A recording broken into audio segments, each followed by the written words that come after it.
Assalamualaikum warahmatullahi wabarakatuh. Waalaikumsalam warahmatullahi wabarakatuh. Kita absen dulu ya sebelum pelajaran ini. Alika Fitonia, Hadir Bu. Anida Khairatunisa, Saya Bu. Siti Nur Aziza, Hadir Bu. Komang Triamurti. Ada Bu. Gimana kabarnya hari ini? Alhamdulillah Bu, baik.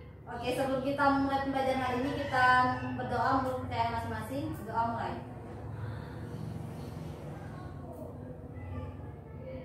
Oke, selesai.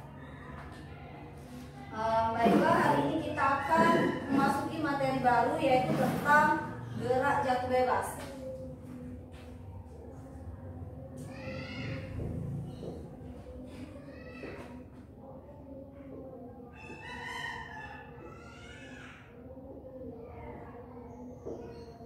Oke, sebelum itu, apakah ada yang tahu contoh dari gerak jatuh bebas di kehidupan sehari-hari?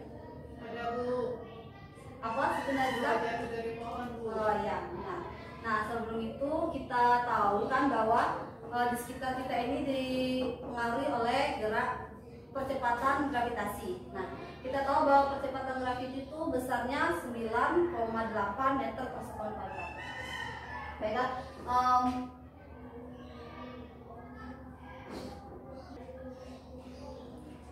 baiklah, apakah ada yang tahu contoh gerak jatuh bebas di kehidupan sehari-hari? Ada Bu. Ya, Siti Nur Aziza. Buah jatuh dari pohon. Ya, buah jatuh dari pohon. Oh ya, sebelum itu Ibu perlu ingatkan lagi bahwa di sekeliling kita ini kita dipengaruhi oleh percepatan gravitasi yang besarnya itu 9,8 meter per sekon kuadrat. Yang artinya setiap benda yang jatuh dari ketinggian tertentu akan dipengaruhi atau mengalami percepatan gravitasi. Nah, contohnya yaitu misalnya ada kertas yang telah Ibu remukan sama dengan kertas yang masih utuh seperti ini. Nah, menurut kalian jika kertas ini Ibu jatuhkan dari ketinggian sama, maka kertas yang mana yang akan terlebih dahulu mencapai lantai? Yang bulat Bu. Yang sudah Ibu temukan kan ya? Nah, coba kita coba ya. Nah, menurut kalian mengapa kertas yang ini jatuh lebih dulu mencapai lantai? Padahal kan kita tahu bahwa gerak benda yang jatuh dari ketinggian tertentu hanya dipengaruhi oleh percepatan gravitasi yang sama. Nah, mereka mengalami percepatan gravitasi yang sama. Kenapa kertas yang sudah Ibu remukan terlebih dahulu mencapai lantai lebih dulu? Lebih berat Bu. Oke, lebih berat. Sebenarnya kertas yang telah remuk ini mengapa jatuh ke lantai lebih dulu? Karena saat benda itu jatuh kan kita tahu bahwa di sekitar kita ini dipenuhi oleh udara untuk kita bernapaskan. Nah, sehingga saat benda itu jatuh, nah dia akan dipengaruhi oleh gesekan udara dari gaya gesek dari udara dan terhadap benda. Nah, mengapa ini yang jatuh lebih dulu? Karena gaya gesek udara dan benda ini akan lebih sulit untuk menahan kertas yang telah diremukan ini mencapai lantai, sehingga dia akan lebih cepat mencapai lantai, sedangkan gaya gesek udara terhadap benda yang ini lebih bisa menahan keberadaan benda ini di udara, sehingga akan lebih lama di udara dan mencapai lantai lebih lama. Nah, oleh karena itu gerak jatuh bebas sehingga gerak jatuh bebas itu sebenarnya tidak dipengaruhi oleh massa benda seperti yang Siti Nur Aziza bilang tadi, karena gerak jatuh bebas itu hanya dipengaruhi oleh percepatan gravitasi. Jadi seandainya di sekitar kita ini tidak ada udara, maka saat kalian menjatuhkan antara kursi dan spidol, mereka itu akan mencapai lantai pada waktu yang sama kalau ruang hampa. Nah, itu untuk praktikum itu bisa kalian cari di YouTube atau di Google, karena banyak yang udah praktikum itu, dan karena memang benar akan jatuh di lantai pada waktu yang sama. Oleh karena itu gerak jatuh bebas adalah gerak yang hanya dipengaruhi oleh percepatan gravitasi, sehingga setiap benda dikatakan bergerak jatuh bebas jika dipengaruhi oleh percepatan gravitasi. Oke, baiklah. Sebelumnya minggu kemarin kita pernah mempelajari materi tentang gerak lurus berubah beraturan. Nah, sebenarnya gerak jatuh bebas dan gerak lurus berubah beraturan ini memiliki rumus yang sama, hanya saja lintasannya itu berbeda. jika pada gerak lurus berubah beraturan, itu kan lintasannya pada sumbu X ya. Nah, tetapi pada gerak jatuh bebas ini lintasannya itu berada pada sumbu Y. Nah, sehingga ada yang ingat rumus percepatan dari gerak lurus berubah beraturan? Oke, rumusnya itu V sama dengan V0 ditambah dengan A, percepatan dikali dengan velocity.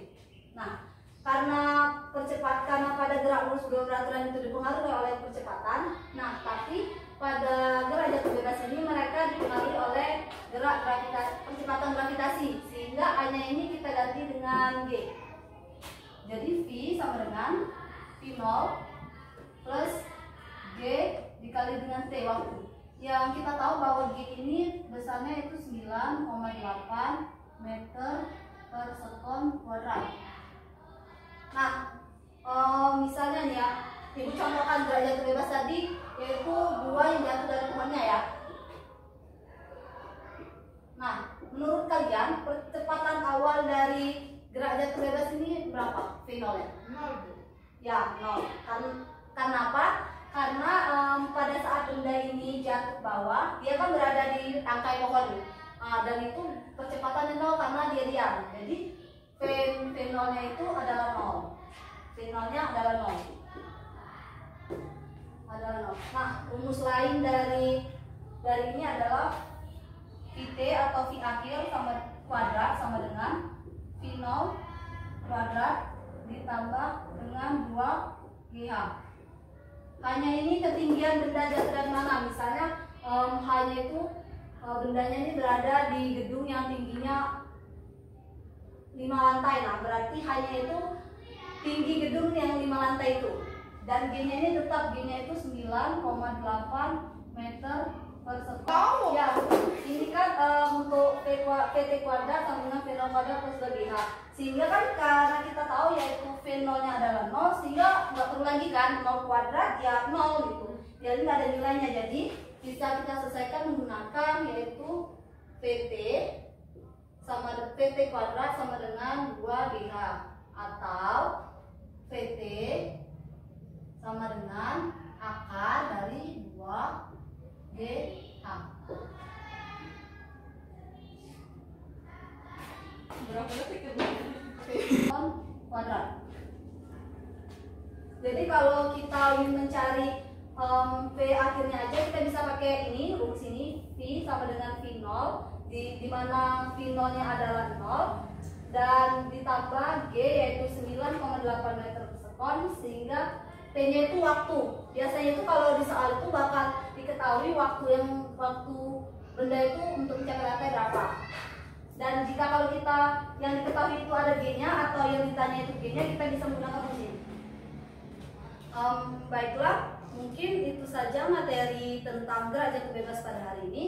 Oh ya, jangan lupa untuk yang percobaan pada ruang hampa itu tadi dilihat dulu ya di YouTube sama Google, jadi kalian ngerti maksudnya itu gimana. Baiklah, nanti kalian bisa memahami materi itu bisa mengerjakan soal pada halaman 135 ya. Nanti mohon dikerjakan untuk tugasnya. Pokoknya minggu depan itu harus dikumpulkan, jangan tidak ada yang mengerjakan. Karena biar kalian mengerti maksud pembelajaran itu pada hari ini. Baiklah, mungkin itu saja yang dapat Ibu sampaikan hari ini. Semoga kalian dapat mengerti materi yang Ibu sampaikan hari ini. Ibu akhiri. Wassalamualaikum warahmatullahi wabarakatuh. Waalaikumsalam warahmatullahi wabarakatuh. Terima kasih Ibu. Ya.